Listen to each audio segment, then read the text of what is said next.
Welcome to the divine design, remembering the very blueprint you already are. There is something your soul has always known. It's known this long before you had a name, long before you had a history, long before you ever took this body. You see, you were not thrown into this world. You were sent with a design, a game plan, a mission. And that is what we mean by divine design.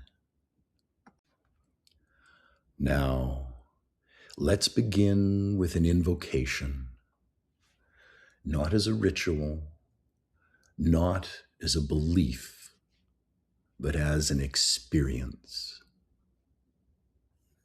Across the ages, men and women have searched for the path that would lead them back to their deepest self, back to the true essence of their being.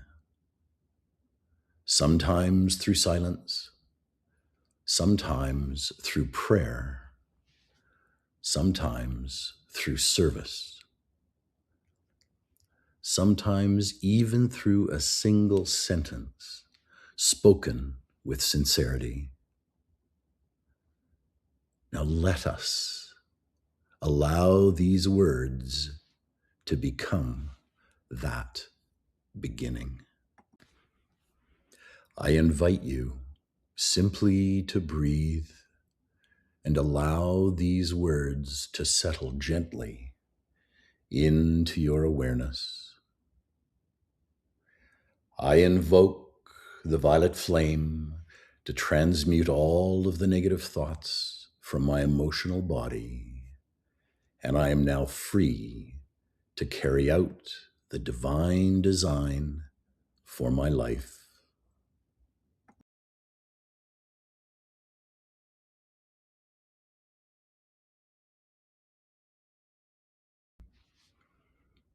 Hold that invocation quietly within you. Now consider this. Your soul has a game plan, and I don't mean that as a metaphor. I mean it literally.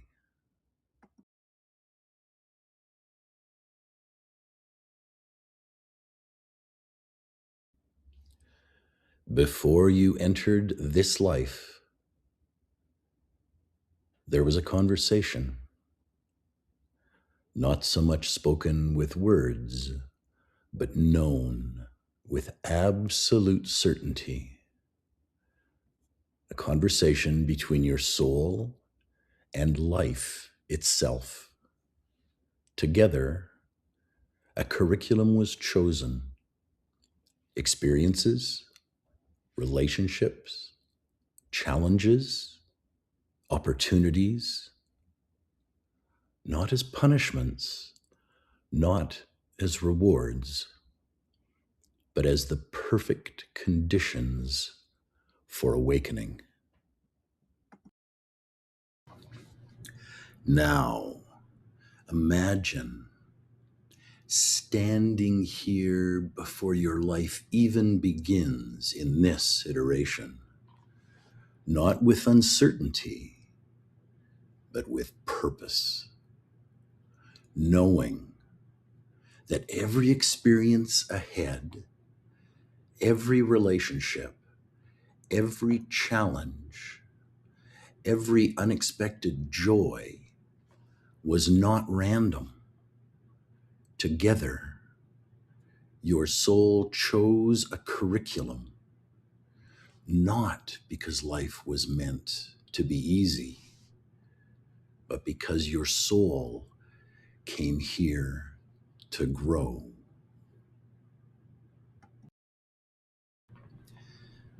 There is something quietly extraordinary about this moment.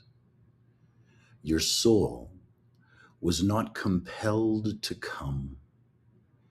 It chose freely, not because it knew every detail, but because it trusted the wisdom of its own design. There was no punishment, there was no reward, only the quiet certainty that this life would become the perfect classroom for its own evolution. And now let's turn our attention to nature, because Mother Nature has been quietly revealing the same mystery since the beginning of time. She does not live from a game plan, she lives from a blueprint. Watch the fern. Every fern already knows how to become a fern. It never doubts. It never compares itself to another fern. It never asks whether it's enough. The intelligence already lives within it. It simply unfolds. Now look closely. The sunflower is not arranging its seeds one by one. It is expressing an intelligence already woven into its design. The mathematics are not learned, they are remembered. They were present from the very beginning. The nautilus never studies sacred geometry, yet every chamber unfolds according to the same living proportion: growth without confusion, expansion without resistance, becoming exactly what it was designed to become. Watch carefully. Thousands of birds moving as though they share one mind.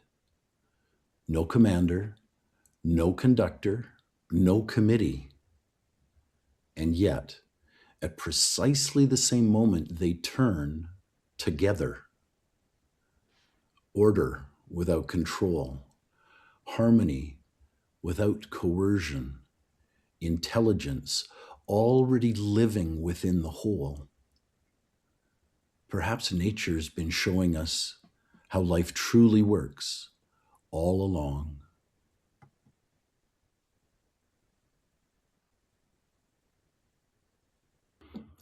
Now, for centuries, we believed that a forest was a collection of individual trees. It isn't. Beneath the forest floor lies an entirely different world, one we almost never see, and certainly one we don't consider. A living network quietly connecting tree to tree, not competing, but communicating, supporting, sharing. Suddenly, a forest is no longer 1,000 separate lives. It is an interwoven network of a conscious, living being. It is, in fact, one life expressed through 1,000 trees. Across continents, across civilizations, across thousands of years, humanity has returned again and again to one remarkable discovery. There is a deeper order woven into life. Long before modern science, long before the language of systems or fractals, the Hermetic philosophers expressed a profound insight. As above, so below, and as below, so above. They understood that creation is not divided into separate worlds. The heavens and the human heart are not strangers at all. They are reflections of one living intelligence. The great is revealed within the small, and the small participates in the unfolding of the great.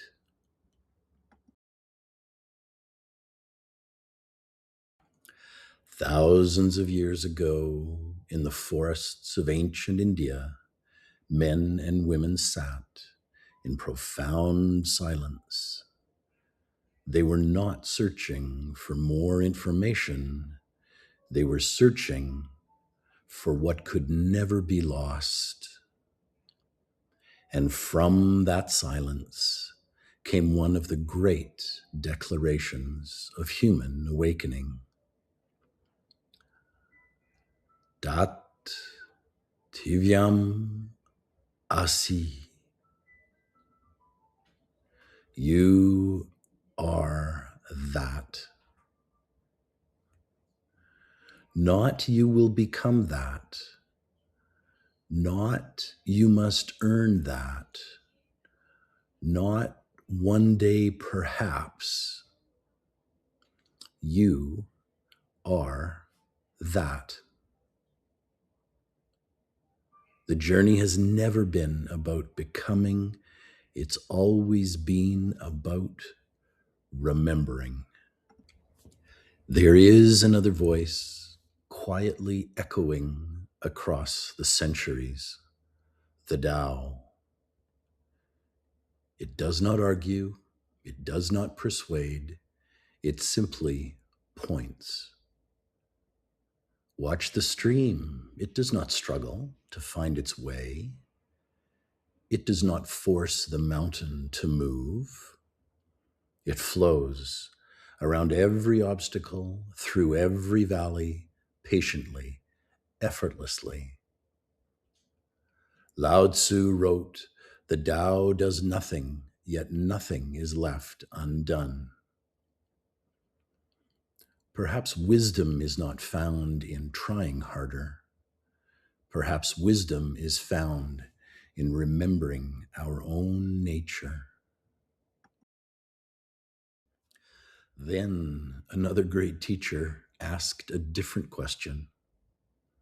Not who are you or how should you live, but why do we suffer? The Buddha saw that suffering begins the moment we mistake the personality for the true self.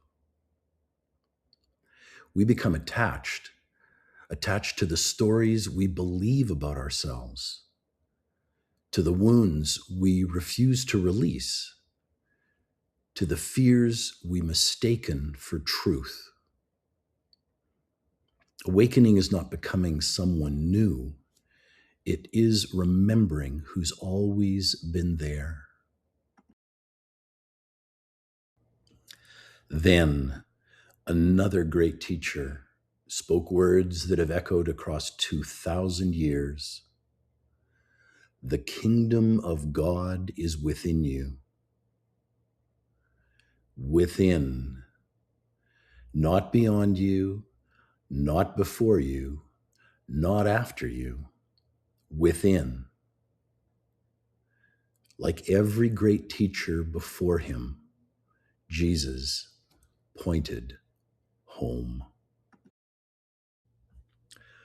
Now, somewhere along the journey, humanity forgot. We began to mistake the personality for the true self.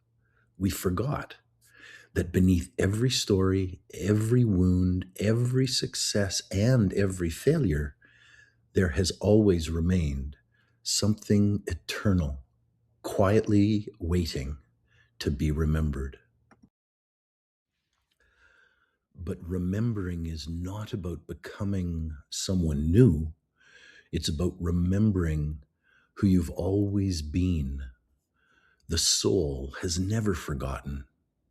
It patiently awaits the day when the personality no longer insists on leading the journey, but instead lovingly surrenders, becoming a perfect instrument through which the soul expresses itself. When the soul takes the helm, life begins to change.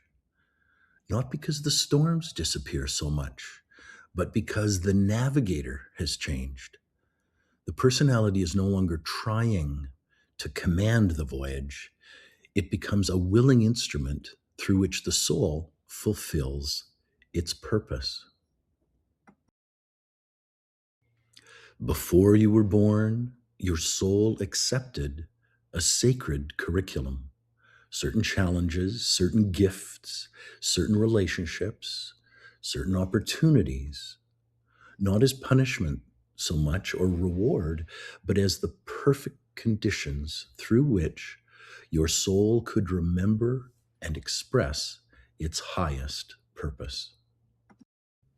From within the journey, life can sometimes appear uncertain, unpredictable, even unfair.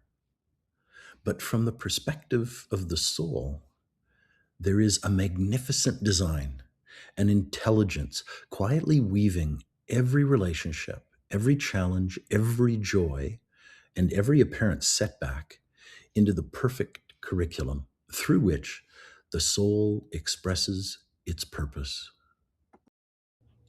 Nothing has been wasted, not your disappointments, not your failures, not your heartbreak, not even your greatest suffering. The soul wastes nothing. Every experience becomes part of the masterpiece you came here to create. The personality is not your enemy. It has simply been trying to protect you in the only ways it has known. Our task is not to defeat it, but to love it patiently, compassionately, until it joyfully chooses to serve the soul. When the soul and the personality walk together, life begins, not because every obstacle disappears, but because every step now carries meaning. You are no longer searching for your path, you are living it. The world is not transformed by changing everyone else. It changes one awakened life at a time. Every person who discovers their divine design becomes a light for someone else. And together we begin retooling the world.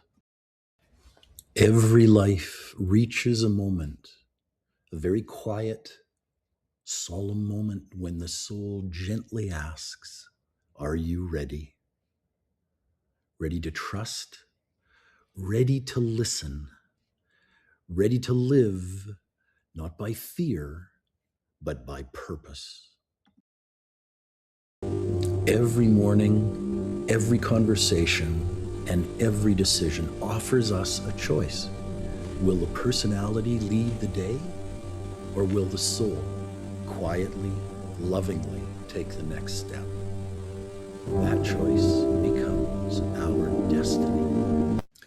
Transformation is not created necessarily in extraordinary moments. It is created through ordinary moments, lived in full presence, and lived extraordinarily well. Every day offers another opportunity to choose alignment, to choose becoming a soul-infused personality. One choice, one breath, one step at a time. Now, we were never meant to walk this path alone. We gather to remind one another of what is true, to encourage one another when the journey becomes difficult, and to celebrate when it needs celebration. This extraordinary adventure, the adventure of becoming fully alive, we choose to contribute in whatever way we can to help mankind. For more than 40 years, I've had the privilege of being both a student and a teacher of the ancient wisdom. Along the way, I've sat with extraordinary teachers, profound sages, and even those I would consider masters. And one of the clearest lessons they've shown me is that a true teacher is never here to force feed us anything or demand that we accept their answers. A true teacher turns on the lights. They create an environment in which curiosity awakens, deeper questions emerge, and something within us feels beckoned to step forward.